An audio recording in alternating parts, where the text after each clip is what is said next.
Hello everyone, आप सभी का स्वागत है आपके अपने यूट्यूब चैनल एग्जाम किट में। उम्मीद है आप सभी स्वस्थ होंगे। आज हम करेंगे वन लाइनर सीरीज के अंतर्गत वनस्पति विज्ञान से संबंधित कुछ महत्वपूर्ण प्रश्नों को पार्ट नंबर 1 में। आइए इसे हम देखते हैं। पॉइंट नंबर 1, जीव विज्ञान शब्द का प्रयोग किसने किया था? जीव विज्ञान शब्द का प्रयोग किसने किया था? इसे लेमार्क और ट्रेविरेनस ने किया था। किसने किया था? लेमार्क और ट्रेविरेनस ने किया था। कब किया था? 1802 ईस्वी में। कब? 1802 ईस्वी में। अब हम देखेंगे पॉइंट नंबर 2, सजीव पदार्थ के संयोजन में शीर्ष 4 तत्व औसतन कितने प्रतिशत मात्रा में मिले होते हैं? इसमें पूछ रहा है लिविंग थिंग्स कॉम्बिनेशन टॉप के 4 एलिमेंट को। कौन कौन से हैं? ऑक्सीजन है 65%, कार्बन है 18.5%, हाइड्रोजन 10.5% एवं नाइट्रोजन 3.3%। हाइड्रोजन कितना है? ये है 10.5% एवं नाइट्रोजन 3.3%। इसमें सबसे ज्यादा मात्रा ऑक्सीजन की होती है। अब हम देखेंगे पॉइंट नंबर 3, संपूर्ण जैविक प्रक्रिया के संचालन हेतु ऊर्जा या ईंधन कोशिकाओं में किस रूप में उपस्थित होता है? यह उपस्थित होता है एटीपी के रूप में। किस रूप में उपस्थित होता है? एटीपी के रूप में। एटीपी का फुल फॉर्म होता है एडिनोसिन ट्राइफॉस्फेट। एटीपी की आवश्यकता कहां कहां होती है? इसकी आवश्यकता मांसपेशियों के संकुचन के लिए, रक्त संचरण के लिए, शरीर की विभिन्न गतिविधियों के लिए आवश्यक ऊर्जा की आपूर्ति शामिल है। इसका निर्माण कहां होता है?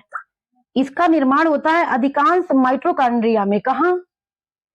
अधिकांश माइटोकॉन्ड्रिया में। इसे कोशिका की करेंसी कहते हैं। करेंसी या मुद्रा क्या कहते हैं? इसे कोशिका की करेंसी कहते हैं। अब हम देखेंगे पॉइंट नंबर 4, कौन सा जंतु है जिसमें प्रकाश संश्लेषण की क्रिया संपन्न होती है? इसका आंसर होगा यूग्लिना एवं क्लेमिडोमोनास। क्या होगा? यूग्लिना एवं क्लेमिडोमोनास। यूग्लिना ये ताजे तथा खारे पानी वाले आवासों में जैसे कि कार्बनिक पदार्थों से समृद्ध तालाबों में रहते हैं। कहाँ रहते हैं? ये कार्बनिक पदार्थों से समृद्ध तालाबों में रहते हैं। अब हम देखेंगे पॉइंट नंबर 5, कवक की कोशिका भित्ति किसकी बनी होती है? कवक की कोशिका भित्ति किसकी बनी होती है? ये बनी होती है काइटिन की। किसकी बनी होती है? काइटिन की। अब हम काइटिन के बारे में जान लेते हैं। काइटिन जो है ये ग्लाइकेन और ग्लाइकोप्रोटीन जैसे जटिल पॉलीसेकेराइड से बनी होती है। ये किससे बनी होती है? पॉलीसेकेराइड से बनी होती है। कौन कौन से? ग्लाइकेन और ग्लाइकोप्रोटीन। तथा पादप कोशिकाओं की कोशिका भित्ति जो होती है वो सेलुलोज से बनी होती है। किससे बनी होती है? सेलुलोज से बनी होती है। अब हम देखेंगे पॉइंट नंबर 6, वायरस की खोज किसने किया था? वायरस की खोज रूसी वनस्पति शास्त्री इवानोवस्की ने 1892 में किया था। कब किया था? 1892 में इवानोवस्की, जो कि रूसी वनस्पति शास्त्री थे। इन्होंने खोजा कहां था? तंबाकू के मोज़ेक रोग का अध्ययन करते समय विषाणु के अस्तित्व का पता लगाया था। अध्ययन किसका किया था? तंबाकू के मोज़ेक रोग का अध्ययन किया था। अब हम थोड़ा विषाणु के बारे में भी जान लेते हैं। वायरस क्या होते हैं? अकोशिकीय अति सूक्ष्म जीव हैं। ये अकोशिकीय सूक्ष्म जीव हैं और जीवित कोशिका में ही ये वंश की वृद्धि कर सकते हैं। ये नाभिकीय अम्ल और प्रोटीन से मिलकर बने होते हैं, न्यूक्लियो प्रोटीन के बने होते हैं और ये जीवित तथा मृत के बीच की कड़ी होते हैं। किसकी कड़ी होती है? मृत तथा जीवित के बीच की कड़ी होती है। सजीव के संपर्क में आते ही ये अपना विस्तार करना प्रारंभ कर देते हैं और जब वायरस निर्जीव अवस्था में हजारों सालों तक रह सकते हैं। अब हम देखेंगे पॉइंट नंबर 7, गंगा नदी को शुद्ध करने में अपमार्जक का कार्य कौन करता है? गंगा नदी को शुद्ध करने में अपमार्जक का कार्य कौन करता है? ये जीवाणु भोजी, इसी को हम कहते हैं बैक्टीरियोफेज। क्या कहते हैं? बैक्टीरियोफेज। इसी के कारण गंगा जल जो होता है वो कभी खराब नहीं होता। अब हम देखेंगे पॉइंट नंबर 8, वायरस किसके बने होते हैं? वायरस अभी हमने बताया था, वायरस न्यूक्लियो प्रोटीन के बने होते हैं। किसके बने होते हैं? न्यूक्लियो प्रोटीन के बने होते हैं। अब हम देखेंगे पॉइंट नंबर 9। पोलियो का टीका किसने खोजा था?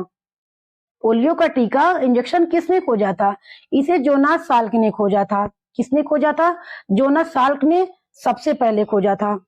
निष्क्रिय पोलियो वायरस, इसको हम आईपीवी कहते हैं। क्या कहते हैं? आईपीवी। और खोज कब की थी? 1955 में। 1955 में। और वर्तमान में जो पोलियो का टीका लगाया जाता है वो ओपीवी है। ओपीवी इसको कहते हैं कमजोर polio virus, oral polio vaccine. इसकी खोज की थी अल्बर्ट सॉविन ने। अल्बर्ट सॉविन ने 1961 में। अब हम देखेंगे पॉइंट नंबर 10। प्लाज्मा झिल्ली किसकी बनी होती है? प्लाज्मा झिल्ली ये बनी होती है लाइपोप्रोटीन की। किसकी बनी होती है? लाइपोप्रोटीन की। Point number 11। जीव द्रव्य में सर्वाधिक मात्रा में कौन सा तत्व पाया जाता है?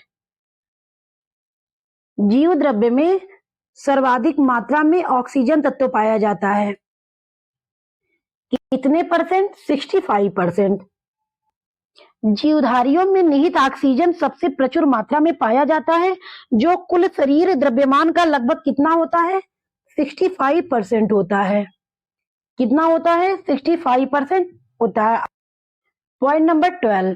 कोशिका की खोज किसने किया था? कोशिका की खोज रॉबर्ट हुक ने किया था। किसने किया था? रॉबर्ट हुक ने। कब किया था? 1665 में। 1665 ईस्वी में। और सिद्धांत, कोशिका के सिद्धांत किसने दिया था? सिद्धांत दिया था स्लाइडेन और सॉन ने। सिद्धांत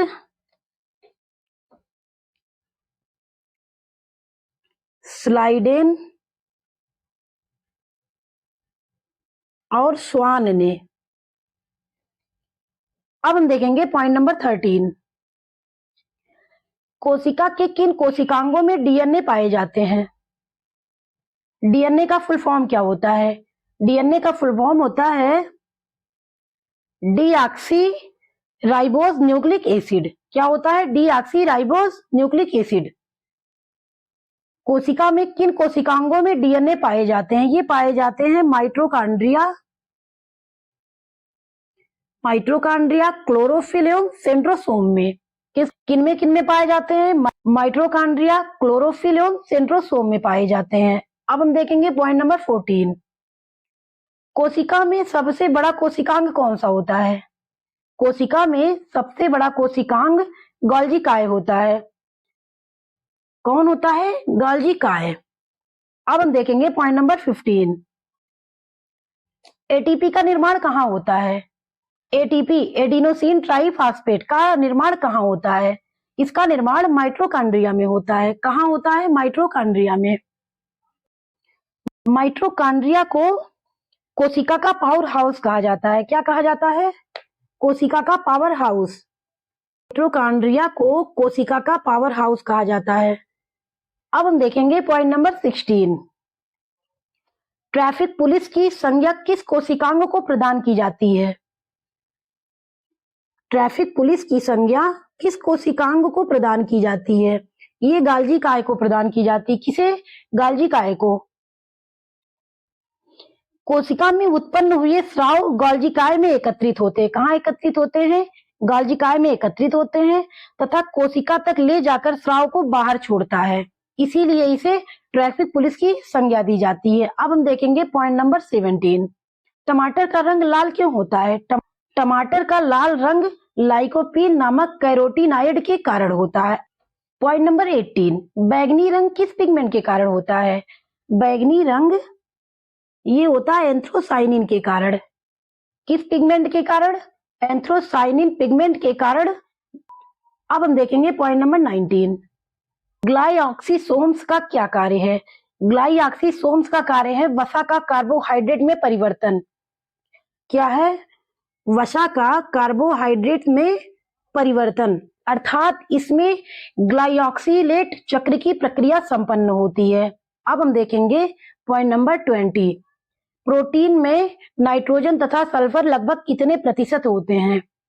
प्रोटीन में किसमें पूछा जा रहा है? प्रोटीन में नाइट्रोजन तथा सल्फर। प्रोटीन में नाइट्रोजन की जो मात्रा होती है वो 16% होती है तथा सल्फर की मात्रा 4% होती है। अब हम देखेंगे पॉइंट नंबर 21। कोशिका विभाजन के समय क्रोमैटिन धागे किसमें परिवर्तित हो जाते हैं? ये हो जाते हैं गुणसूत्र क्रोमोसोम में। अब हम ये देखेंगे कि गुणसूत्र में कौन कौन से पदार्थ सम्मिलित होते हैं। गुणसूत्र में एक तो होता है डीएनए, दूसरा होता है हिस्टोन। हिस्टोन क्या है? ये एक प्रकार का प्रोटीन है। डीएनए और हिस्टोन ये क्या है? ये है प्रोटीन। अब हम देखेंगे पॉइंट नंबर 22। डीएनए किसका बहुलक है? डीएनए न्यूक्लियोटाइड्स का बहुलक है। किसका बहुलक है? न्यूक्लियोटाइड्स का। अब हम देखेंगे पॉइंट नंबर 23। जाइगोट में किस प्रकार का कोशिका विभाजन होता है? जाइगोट में किस प्रकार का विभाजन होता है? इसमें सूत्री विभाजन होता है। क्या होता है? सूत्री विभाजन होता है। अब हम देखेंगे पॉइंट नंबर 24। फाइकोलॉजी में किसका अध्ययन किया जाता है? फाइकोलॉजी में शैवालों का अध्ययन किया जाता है। किसका अध्ययन किया जाता है? शैवालों का अध्ययन किया जाता है। अब हम देखेंगे पॉइंट नंबर 25। कौन सा पदार्थ आरएनए तथा डीएनए दोनों में पाया जाता है? ये पाया जाता है एडेनिन। कौन सा पदार्थ? एडेनिन। एडेनिन क्या है? एडेनिन एक रासायनिक यौगिक है जिसका उपयोग आरएनए डीएनए के निर्माण में खंडों में एक को बनाने के लिए किया जाता है। उम्मीद है आप सभी को ये वीडियो बहुत पसंद आया होगा। हमारे वीडियो को ज्यादा से ज्यादा आगे बढ़ाने के लिए लाइक, शेयर तथा हमारे चैनल को सब्सक्राइब अवश्य करें। धन्यवाद।